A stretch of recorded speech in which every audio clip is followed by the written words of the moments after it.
ഒരു കാര്യം നിങ്ങൾ മനസ്സിലാക്കിക്കൊള്ളണം. സംഘപരിവാർ ശക്തികൾ, വെള്ളത്തിന് തീ പിടിപ്പിക്കാൻ ശ്രമിക്കുന്നവർ, കേരളത്തിലെ 95% ഹിന്ദുക്കളും മുസൽമാന്മാരും ക്രൈസ്തവരും കേരളത്തിലെ ജനങ്ങൾ അവര് മതേതരത്വത്തിൽ വിശ്വസിക്കുന്നവരാണ്. ഒരു സംശയവും വേണ്ട. നിങ്ങളൊന്നും വിചാരിച്ചാൽ അവരെ ഇങ്ങനെ കൊണ്ടുപോകാൻ പറ്റത്തില്ല. ബിജെപിയോട് ഒരു രാഗത്തിനും സമരത്തിനും ഞങ്ങൾ തയ്യാറാണ്. ഒരു വിട്ടുവീഴ്ചയും ഈ കാര്യത്തിൽ ഉണ്ടാകില്ല. ഈ വർഗീയ പ്രചരണത്തിന്റെ മുനയൊടിക്കാൻ, അതിനെ നിയന്ത്രിക്കാൻ ഞങ്ങൾ മുൻപന്തിയിൽ തന്നെ ഉണ്ടാകും. ഞാനൊരു കോൺഗ്രസുകാരൻ എന്നുള്ള നിലയിലാണ് ഇത് പറയുന്നത്. ഇതെന്റെ നിയോഗമാണ്, എന്റെ ദൌത്യമാണ് എന്ന് ഞാൻ പറയുന്നു.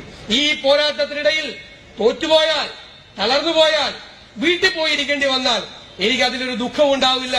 അപ്പോഴും ഞാൻ 15 വർഷക്കാലം മുമ്പ് MLA ആയപ്പോൾ നിങ്ങളോടൊരു വാക്ക് പറഞ്ഞിരുന്നു. എന്റെ പേര് പറഞ്ഞ് നിങ്ങൾക്കൊരിക്കലും തലകുനിക്കേണ്ട സ്ഥിതി ഉണ്ടാവില്ല എന്ന് ഞാൻ നിങ്ങളോട് പറഞ്ഞിട്ടുണ്ട്. ഞാൻ ഈ ശക്തികൾക്ക് മുന്നിൽ തലകുനിച്ചു കൊടുത്താൽ നിങ്ങളുടെ ശിരസുകളായിരിക്കും താഴുന്നത് എന്നുള്ളൊരു ബോധ്യമുണ്ട്. നിങ്ങളുടെ ശിരസുകൾ താഴാൻ മതേതരത്വത്തിൽ വിശ്വസിക്കുന്ന കേരളത്തിലെ ജനങ്ങളുടെ, സാമൂഹ്യ പ്രതിബദ്ധതയുള്ള കേരളത്തിലെ ജനങ്ങളുടെ ശിരസു താഴാൻ നമിക്കില്ല. ഈ പോരാട്ടത്തിൽ ശക്തിയായി, പിൻബലമായി, നിങ്ങളെല്ലാവരും പ്രാർത്ഥനകളുമായി